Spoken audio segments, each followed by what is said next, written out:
መንትዮች በተለያየ አጋጣሚ ይፈጠራል። እነዚህ መንትዮሾቹ ደግሞ አንዳንዴ ሊመሳሰሉ ይችላሉ፣ ሊለያዩም ይችላሉ። የሚለያዩ ከሆነ እንግዲህ ፍራተርናል ቲዩን ይባላል። የሚመሳሰሉ ከሆነ ደግሞ አይዴንቲካል ቲዩን ይባላሉ ማለት ነው። ስለ ፍራተርናል ቲዩን ከአሁን በፊት ቪዲዮ ሰርቻለሁ። በዚህ ቪዲዮ የምናየው እንግዲህ ስለ አይዴንቲካል ቲዩን ይሆናል ማለት ነው። አይዴንቲካል ቲዩን እንዴት ይፈጠራል፣ አይዴንቲካል ቲዩን ምን አይነት ባህሪያት አሉት የሚሉትን ኢንዲቴል የምናይበት ቪዲዮ ነው ማለት ነው። ወደ ቪዲዮ እንሄዳለን ማለት ነው። አይዴንቲካል ቲዩን እንግዲህ ዲፋይን በምናደርግበት ጊዜ በሌላ ስም እንግዲህ ሞኖዛይጎቲክ ቲዩን ይባላል። ፍራተርናል ቲዩን ከሆነ ደግሞ ዛይጎቲክ ቲዩን ተብሎ ይጠራል ማለት ነው። ስለዚህ አይዴንቲካል ቲዩን ዲፋይን በምናደርግበት ጊዜ እንግዲህ አይዴንቲካል ቲዩን አር ቲዩንስ ዳት ዴቨሎፕ ፍሮም ዋን ኦር ሲንግል ፈርቲላይዘር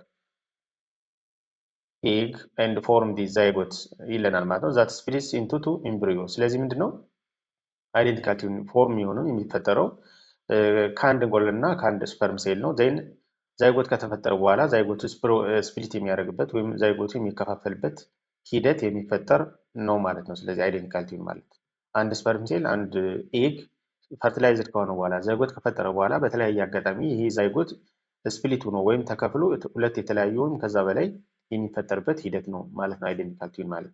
they come from the same zygote, they are genetically almost identical። ስለዚህ ፎርም የሚሆነው ከአንድ ዛይጎት ነው፣ ጄኔቲካሊ ከሆነም ካየነው ማለት ነው። ስለዚህ አይዴንቲካል ነው ማለት ነው። እንግዲህ ይሄ አይዴንቲካል ቲዩን ማለት ነው፣ ወይም ተመሳሳይ ነው ማለት ነው።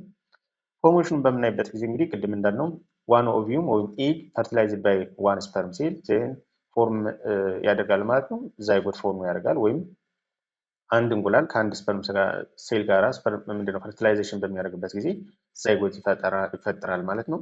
ዛይጎት ስፕሊት ኢንቱ ቱ ኤምብሪዮ ዱሪንግ ዲ ኢርሊ ዴቨሎፕመንት። መጀመሪያ አካባቢ ኤምብሪዮ ዴቨሎፕ ማድረግ በሚጀምርበት ጊዜ ዛይጎቱ ስፕሊት ያደርጋል። ስለዚህ ይሄ እንግዲህ ወደ አይዴንቲካል ቲዩን ወይም መንትዮሾቹ ተመሳሳይ ወደ ሆኑ መንትዮሾች ዴቨሎፕ ይሆናል ማለት ነው። ይህ ማለት ለምሳሌ ኤምብሪዮ ሴት ከሆነ ሌላኛውም ሴት፣ ወንድ ከሆነ ወንድ ነው ሊሆን የሚችለው ማለት ነው። ሴትና ወንድ የተለያየ መልክ ፊዚካል አፒራንስ ሊኖረው አይችልም ማለት ነው በአይዴንቲካል ቲዩን ማለት ነው። ኢች ኤምብሪዮ ዴቨሎፕ ኢንቱ ሰፓሬት ኢንዲቪጁዋል። እያንዳንዱ ኤምብሪዮ እንግዲህ ወደ ተለያየ ኢንዲቪጁዋል ወይም ኢንዲቪጁዋል የሆነ ኤምብሪዮ ዴቨሎፕ ያደርጋል። ነገር ግን በአብዛኛው ተመሳሳይ የሆነ ፊዚካል አፒራንስ አላቸው ማለት ነው። ምክንያቱም ዴቨሎፕ የሆነው ወይም ስፕሊት የሆነው የመጣው ማለት ነው ከአንድ እንቁላል እና ከአንድ ስፐርም ሴል ስለሆነ ማለት ነው። ታይፕስ ቤዝድ ኦን ዲ ታይም ስፕሊቲንግ። ታይም ስፕሊቲንግ መሰረት አድርገን በምናይበት ጊዜ እንግዲህ እዚህ ጋር ታይም ስፕሊቲንግ አለ፣ እዚህ ጋር ታይፕ አለ፣ እዚህ ጋር ፕላሴንታ አለ፣ እዚህ ጋር አምኒዮቲክ ሳክ አለ። ሶ ዴይ 1 እስከ 1 አፕ ቱ 3 ከቀን 1 እስከ 3 ድረስ እንግዲህ የሚሆነው ማለት ነው ዳይክሮኒክ ይሆናል፣ ዳይአምኒዮቲክ ይሆናል ማለት ነው። ፕላሴንታው 2 ነው፣ አምኒዮቲክ ሳኩም 2 ይሆናል ማለት ነው። ከዴይ 4 እስከ 8 ድረስ ሞኖ ክሮኒክ ይሆናል። ይሄ ደግሞ ዳይአምኒዮቲክ ወይም አምኒዮቲኩ ደግሞ ዳይአምኒዮቲክ ይሆናል ማለት ነው። ፕላሴንታውን ካየን 1 ነው፣ አምኒዮቲክ ሳኩን ካየን ደግሞ 2 ይሆናል ማለት ነው። ከዴይ 8 እስከ 13 ማለት ነው፣ ከቀን 8 እስከ 13 ባለው ጊዜ ሞኖክሮኒክ ይሆናል ማለት ነው። ሌላውም እንግዲህ ምንድነው አምኒዮቲኩም ሞኖ አምኒዮቲክ ይሆናል። ፕላሴንታውን ካየን 1 ይሆናል፣ አምኒዮቲክ ሳኩን ካየን 1 ወደ መሆን ይሄዳል ማለት ነው። ከ13 ቀን በኋላ እንግዲህ ኮንጆይድ ቲዩንስ ወደ መሆን ይሄዳሉ። ስለዚህ ፕላሴንታውን ሼር ያደርጋሉ፣ አምኒዮቲክ ሳኩን እንግዲህ ሼር ወደ ማድረግ ይሄዳል ማለት ነው። ስለዚህ ስፕሊትን ታይም መሰረት አድርገን በምናይበት ጊዜ ይህንን ይመስላል ማለት ነው። ጄኔቲካል ካራክተሪስቲክሱን በምናይበት ጊዜ ዲኤንኤያቸው ኦልሞስት ተመሳሳይ ነው። ሴክሳቸውም እንደዚሁ ተመሳሳይ ነው። ቅድም እንዳልነው ሴት ከሆነ የሚፈጠረው ሴት ነው። ለምሳሌ አንድ እንቁላል እና አንድ ስፐርም ሴል ፈርቲላይዜሽን ከተፈጠረ በኋላ ወደ ዛይጎት ያድጋል። ዛይጎቱ ዴቨሎፕ በሚሆንበት ታይም ወይም ኢርሊ ስቴጅ ኦፍ ኤምብሪዮ ለሁለት ይከፈላል፣ ስፕሊት ይሆናል በተለያየ ምክንያት። ስለዚህ አንደኛው ስፕሊት የሆነው ወንድ ከሆነ ወንድ ነው የሚሆነው፣ ሌላኛው ሴት ከሆነ ሴት ነው የሚሆነው። ስለዚህ ሴክሱን ካየን ዘሴም ነው የሚሆነው ማለት ነው። ፍራተርናል ቲዩን ካየን ሴት ሊሆን ይችላል፣ አንደኛው ሴት ሊሆን ይችላል፣ ሌላኛው ወንድ ሊሆን ይችላል፣ ሴት ሊሆን ይችላል፣ ወንድ ሊሆን ይችላል ማለት 3 አማራጮች ይኖሩታል ማለት ነው። በዚህ ግን አንድ ነው፣ ሴት ከሆነ ሴት ነው፣ ወንድ ከሆነ እንደዚህ ነው የሚሆነው ማለት ነው። ቬሪ ሲሚላር ፊዚካል አፒራንስ ናቸው ካየን እንግዲህ በጣም ተመሳሳይ ምንም አይነት ልዩነት የሌለው ይሆናል ማለት ነው። ሰም ብለድ ግሩፕ አላቸው በአብዛኛው ማለት ነው። ሰም ዲፈረንስ ሜይ ኦከር ዱ ቱ ዘ ኢንቫይሮንመንታል ኤንድ ኢፒጄኔቲክ ፋክተርስ። ዲፈረንስ የሚመጣው እንግዲህ ኢንቫይሮንመንታል እና ኢፒጄኔቲክ ፋክተሮቹ ፊዚካል አፒራንሱ ሰምታይምስ ሊለያይ ይችላል፣ ሌሎችም ቫሪሽን ይፈጥራል ማለት ነው። ፊዚካል ኤንድ ቢሄቪራል ሲሚላሪቲን በምናይበት ጊዜ ሲሚላር ፋሻል ፊቸርስ ወይም የፊታዊ ገጽታቸው ሲሚላር ወይም ተመሳሳይ ነው ማለት ነው። ቁመትም ካየን እንደዚሁ ሄቱ የአይን ከለር አይ ከለር ካየን እንደዚህ ተመሳሳይ የሆነ ማለት ነው። ሲሚላር የሆነ ቮይስ እና ገስቸር ይኖራቸዋል። የድምጻቸውን ካየን ተመሳሳይ አይነት ይኖራል ማለት ነው። እንደገና ሰምታይምስ ሼር ሊያደርጉ ይችላል። ፐርሰናሊታቸው ተመሳሳይ ሊሆን ይችላል።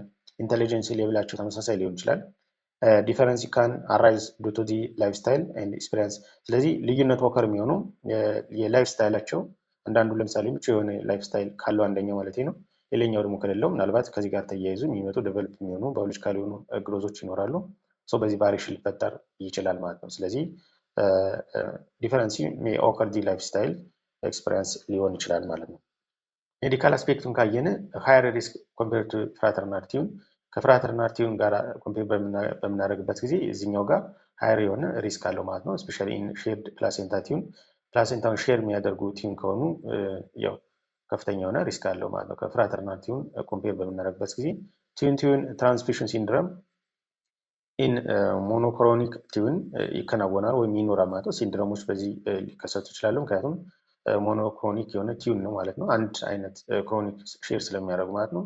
ስለዚህ ሲንድረሙ ትራንስፊዥን ኦፍ ዲ ሲንድረም ኦከር ሊሆን ይችላል ማለት ነው። ፕሪተርም በርዝም እንደዚሁ ሎው የሆነ በርዝ ዌይትም ሊኖር ይችላል። አምብሊካል ኮርዱ ኮምፕሊኬሽን ሊሆን ይችላል ማለት ነው። ስለዚህ እነዚህ ሜዲካል የሆኑ አስፔክቶች ወይም ሜዲካል የሆኑ ኬዞች ሊኖሩ ይችላሉ ማለት ነው በአይዴንቲካል ቲዩን ጊዜ። ፍሪኩዌንሲውን ካየን እንግዲህ ኦከር የሚሆነው ከ3 እስከ 4 ፐር 1000 በርዝ ነው ወይም ወብሌድ ዋይድ ማለት ነው ይሄ። ስለዚህ ከ3 እስከ 4 ኦከር ይሆናል በ1000 ውልደቶች ወይም በ1000 በሚወለዱ ልጆች ውስጥ ከ3 እስከ 4 ሊከሰት ይችላል። ሬቱን ካየን እንግዲህ ኮንስታንትሊ ግሎባሊ ይኖራል ማለት ነው። ኖት ኢንፍሉዌንስድ ባይ ዚ ሬስ፣ በዘር ወይም በምንድነው ይሄ በሄሬዲቲ ሊኖር አይችልም፣ ወይም ማተርናል የሆነ ኤጅ ወይም በወላጆች ባለው ኤጅ ምክንያት የሚመጣ አይደለም ማለት ነው ይሄ አይዴንቲካል ቲዩን። ዲፈረንሲውን በምናይበት ጊዜ አይዴንቲካል ቲዩን እና ፍራተርናል ቲዩንን እንግዲህ እዚህ ጋር ፊቸር አለ፣ እዚህ ጋር አይዴንቲካል ቲዩን አለ፣ እዚህ ጋር ፍራተርናል ቲዩን አለ ማለት ነው። ስለዚህ ኦሪጂኑን ካየነ የአይዴንቲካል ቲዩን ኦሪጂኑ ዋን ዛይጎት ነው ወይም ከአንድ እንቁላል ዴቨሎፕ የሆነ ነው። ፍራተርናል ቲዩን ካየነው ሁለት የተለያየ እንቁላል እና ሁለት የተለያየ ስፐርም ፎርም የሆነ ነው ማለት ነው። ጄኔቲክ ሜካፑን ካየነ ኦልሞስት 100% ዘሴም ነው። ይሄኛው ደግሞ 50% ተመሳሳይነት አለው ማለት ነው። ሴክሱን ካየነ ኦልሞስት ዘሴም ነው። ይሄ እንግዲህ ሴት ከሆነ ሴት ይሆናል፣ ወንድ ከሆነ ወንድ ነው የሚሆነው። ይሄ አይዴንቲካል ቲዩን ላይ እዚህ ጋር ተመሳሳይ ሊሆን ይችላል፣ ሊለያይም ይችላል ማለት ነው። ቅድም እንዳልነው ማለት ነው። ፕላሴንታውን ካየነው ሼር ሊያደርጉ ይችላሉ ወይም ለየብቻው ሊሆን ይችላል። ይሄኛው ኦልሞስት ኦልዌይስ ሰፓሬት የሆነው ወይም ለብቻው ነው የሚጠቀመው ማለት ነው ፍራተርናል ቲዩን። ስለዚህ የአይዴንቲካል ቲዩን እና ፍራተርናል ቲዩን ልዩነትን በምናይበት ጊዜ ይህንን ይመስላል ማለት ነው። ሰመራይዝ በምናደርግበት ጊዜ እንግዲህ አይዴንቲካል ቲዩን አራይዝ ፍሮም ዋን ፈርቲላይዝድ ኤግ። እንግዲህ አይዴንቲካል ቲዩን ቅድም እንዳልነው ዴቨሎፕ የሚሆነው ከአንድ እንቁላል ነው ማለት ነው። እንግዲህ አንድ እንቁላል አንድ ስፐርም ሴል ፈርቲላይዝድ ይሆናል። ፈርቲላይዝድ ከሆነ በኋላ በተለያየ ምክንያት ይሄ ፈርቲላይዝድ የሆነው ኤግ ስፕሊት ይሆናል። ስፕሊት ከሆነ በኋላ እንግዲህ ወደ ሁለት እና ከዛ በላይ አይዴንቲካል ቲዩን ፎርም ያደርጋል ማለት ነው። ስለዚህ አይዴንቲካል ቲዩን ፎርም የሆነው ከአንድ እንቁላል እና ከአንድ ስፐርም ሴል ነው ማለት ነው። ወይም ከአንድ ፈርቲላይዝድ ከሆነ ኤግ ነው ማለት ነው። ጄኔቲካል ካየን እንግዲህ ኦልሞስት አይዴንቲካል ነው ማለት ነው። ሴክሳቸውን ካየን ዘሴም ነው ኦልዌይስ የሚሆነው። እንደገና ደግሞ ሼር ሜኒ ትሬትስ ባህሪያቸውን ሼር የሚያደርጉ ናቸው። ግን ደግሞ አይዴንቲካሊ ፐርፌክትሊ አይዴንቲካል ናቸው ማለት አንችል ማለት ነው። እነዚህ አይዴንቲካል ቲዩኖች ፐርፌክትሊ አይዴንቲካል ላይሆኑ ይችላሉ ማለት ነው። ምክንያቱም የተለያዩ ፋክተሮች አሉ። ለምሳሌ ኢንቫይሮንመንታል ፋክተር አለ። ሌላው እንግዲህ ኢፒ ጄኔቲክ ፋክተሮች አሉ። ሌሎችም ፋክተሮች አሉ። በእነዚህ ፋክተሮች ምክንያት ፐርፌክትሊ አይዴንቲካል ላይሆኑ ይችላሉ ማለት ነው። እነዚህ አይዴንቲካል ቲዩን ማለት ነው። ስለዚህ ስለ አይዴንቲካል ቲዩን አዝ ኢንትሮዳክሽን ይህን ይመስላል። ስላዳመጣችሁ ስለተከታተላችሁ እጅጉን አመሰግናለሁ። ሰላም።